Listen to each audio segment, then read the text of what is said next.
Concernant aujourd'hui l'Église, je vais attirer l'attention de nos followers et l'ensemble de tous ceux qui nous suivent. Quand le Covid commence, mais quel est le pays qui a payé le lourd tribut jusqu'à ce que le Premier ministre pleure? Il coule les larmes. C'était en Italie. Là, Dieu voulait démontrer un signe.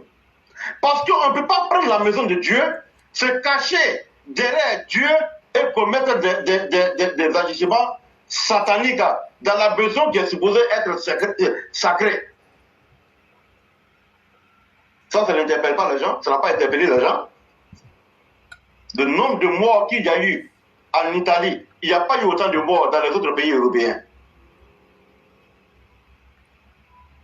Pourquoi? Parce que par les agissements de ces criminels-là qui font les attouchements dans la maison supposée être la maison de Dieu.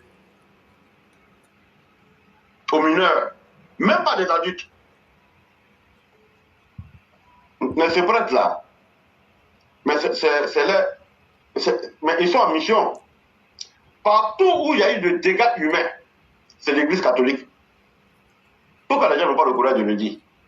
Moi, j'ai dit à son temps ici, il y a très longtemps, lorsque j'ai intervenu encore de l'autre côté, par les agissements de Coutoua et de son acolyte qui est mort, qui était désavoué par le Vatican, Bernard Agré menait une vie maritale à Mans. Tous ceux qui ont fait Mans, qui ont fait l'école primaire catholique de Mans, où moi j'ai fréquenté à l'école catholique de Mans dans les années 80. Bernard Agré, il était là, il avait sa famille au quartier Air France. C'est après que je le vois qu'il est devenu évêque de Yamoussoukro. Je vous dis que ce vaurien-là, tu vas trouver qu'il a des maîtresses partout dans la région de Daloa. Et comme il n'a pas accès à l'argent encore, voilà comment il revient avec ses paroles sataniques. Et j'ai dit une fois, et il y a très longtemps de cela, que de faire très attention, surtout les prêtres catholiques là, de faire très attention à leurs agissements, à vouloir toujours traîner la Côte d'Ivoire dans une guerre religieuse. Et Coutoua est prêt, jusqu'à l'heure où on parle, Coutoua est prêt à plonger la Côte d'Ivoire dans une guerre religieuse. Coutoua est prêt à plonger la Côte d'Ivoire dans un bain de sang. Coutoua est prêt aujourd'hui à humilier, être l'instigateur, le premier instigateur à humilier le président Ouattara. Mais là où il oublie, et ce qu'il doit retenir, c'est que le président Ouattara là, il y a des personnes qui le suivent, d'abord pour leur dignité humaine, d'abord pour l'aide existentielle, et d'abord qu'il ne faut jamais accepter qu'aucun vagabond vienne encore bafouer la dignité. Et je dis à Coutoua, celui qui se bat pour sa dignité et celui qui se bat pour le pouvoir n'ont pas la même détermination en période de guerre. Et Éclaireur vient de le dire. Ce n'est pas les armes qui font la guerre, mais c'est les combattants qui font la guerre. Sinon, Baba aurait gagné la guerre qu'il avait provoqué, monté de toutes pièces, ce vagabond, ce fils adultérien, ce maraca perdu dans la nature. Et j'ai toujours dit que ce vaurien-là, c'est pas erreur que lui, bien goûté, a fait ça. Simon Babo, c'est mécréant, c'est Lucifer, ça naît sur le territoire ivoirien. Ce n'est pas des êtres humains. Souvenez-vous des personnes qui ont été mandataires sciemment créé une milice au sein de l'armée ivoirienne pour les sales besognes qu'on appelait l'escadron de la mort. Quand ils tuent les mandants, qu'on organise les conférences de presse, pour convaincre les gens pourquoi tel a été assassiné. Ça a été le cas pour le journaliste Jean Hélène, lorsque ce policier zélé, d'une manière lâche, vient loger une balle dans la tête de Jean Hélène. Et pendant ce jugement, qu'est-ce qu'on n'a pas vu? Les jeunes patriotes, chauffés à blanc par ce mythomane, par ce voleur de diplôme de Charles de Goudé, qui applaudissait supportait Dago. Charles, en tout cas, c'était Dago. Ce gens vaurien là. On assassine quelqu'un d'une manière froide et on amène les militants pour venir applaudir comme si c'était un club de soutien dans un lieu de sport. On a vu tout ça en Côte d'Ivoire. Mais Kouadio Marcelo, tu étais où à ce moment-là? Tu étais où? Pourquoi tu n'as pas interpellé Gbagbo? Hein? Et je vous ai dit, et il y a très longtemps, je le dis, qu'il y a une guerre religieuse. En Somalie, il n'y a qu'une seule religion. Parce que la religion catholique n'existe pratiquement pas. Mais les enfants somaliens ne s'attendent pas sur la religion musulmane. Ils ne s'attendent pas du tout. La Somalie aujourd'hui est à feu, est à sang.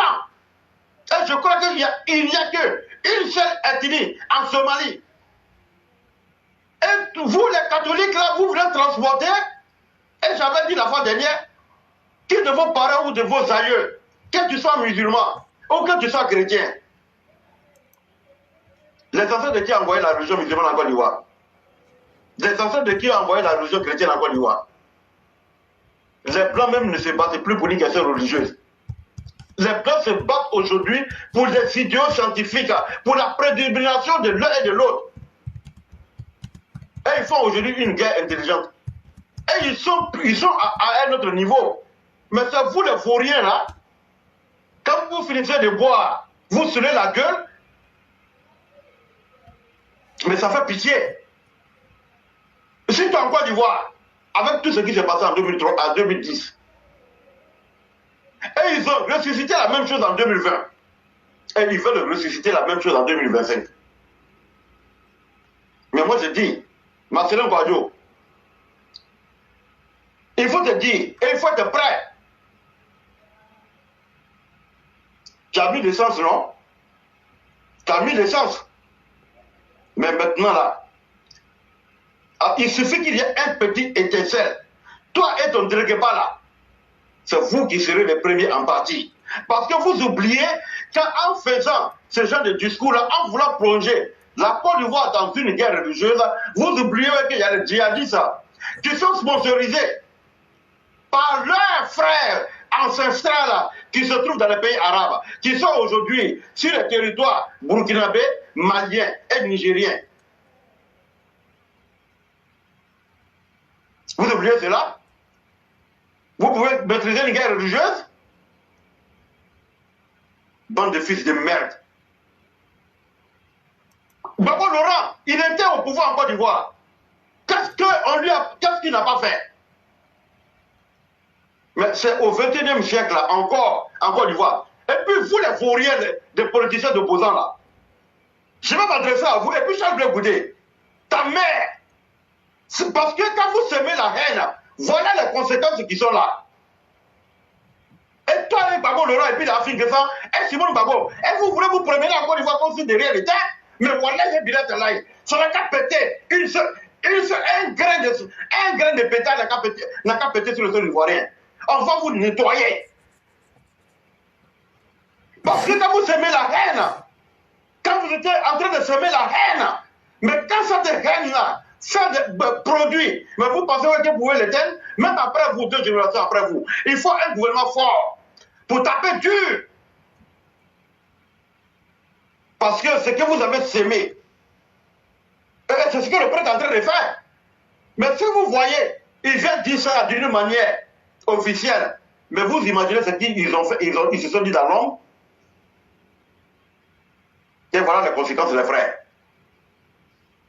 Et ces prêtres et puis les Gbagbo là, je vous jure, ils ne vont pas sortir.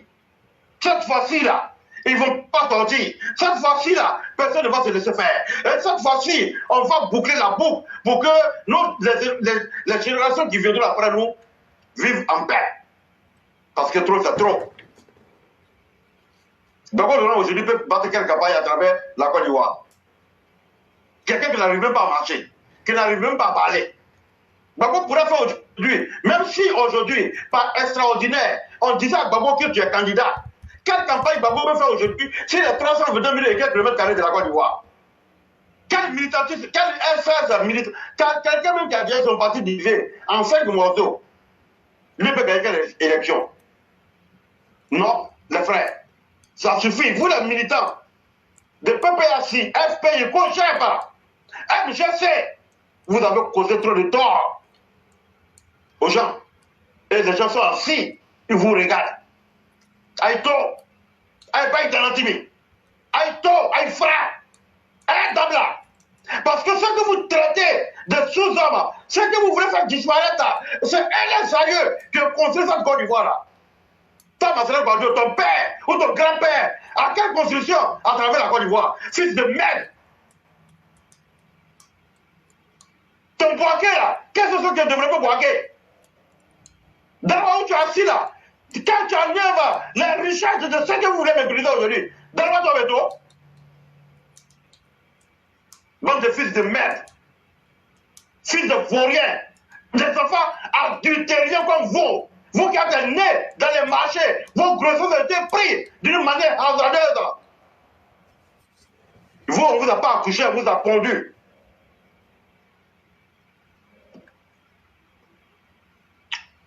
Je m'arrête là aujourd'hui. Merci infiniment, cher René, pour ce que vous avez dit. On dit certainement que le rappel profitera à celui qui veut s'améliorer. L'histoire de la Côte d'Ivoire me rappelle un petit roman qu'on appelle le mythe de Sisyphe. Voilà quelqu'un qui voulait tellement montrer à lui-même qu'il est important, il va défier les dieux. Mais vu qu'un homme ne peut pas être plus fort que Dieu, les dieux vont le condamner pour l'éternité à pousser un rocher du bas de la montagne vers le haut. Et chaque fois qu'il atteignait un certain niveau, le poids du caillou fait qu'il est obligé de reprendre la même chose éternellement. Voilà l'histoire de la Côte d'Ivoire résumée. En réalité, le caillou ici dont je vous parle, tout est symbolique. Voyez-vous, les politiciens ivoiriens se sont amusés avec un gros danger en défiant Dieu lui-même, en voulant situer les individus en fonction de leurs désirs. Toi, tu n'es pas ivoirien, toi, tu es ceci, toi, tu es moins beau, toi, tu es ceci. Mais quand Dieu créait les uns et les autres, là, il n'a pas demandé votre avis. Tout le monde doit vivre en paix et librement sur la terre. Mais à force de défier Dieu,